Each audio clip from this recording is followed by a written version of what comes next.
আমাদের যে এখন এই যে সে মোবাইল দেখায় ব্যস্ত। কালকে সে অনেকক্ষণ ধরে কম্পিউটার দেখলো, এখন মোবাইলে ব্যস্ত।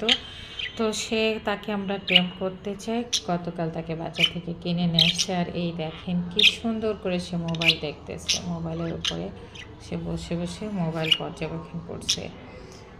মাশাআল্লাহ, খুব কিউট পাখি। আমাদের স্কাই চলে গেছে, স্কাইয়ের মতোই প্রায় দেখতে। আর স্কাই আমাদের টেম পাখি ছিল।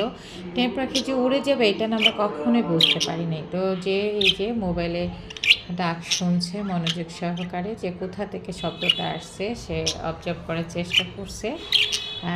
সে ওই যে খুঁজছে কোথা থেকে শব্দটা আসছে, সে দেখতে আছে।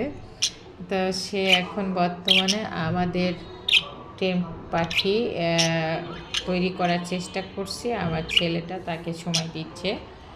এই যে মোবাইলের উপর বসে আছে, হাগু করে রয়েছে।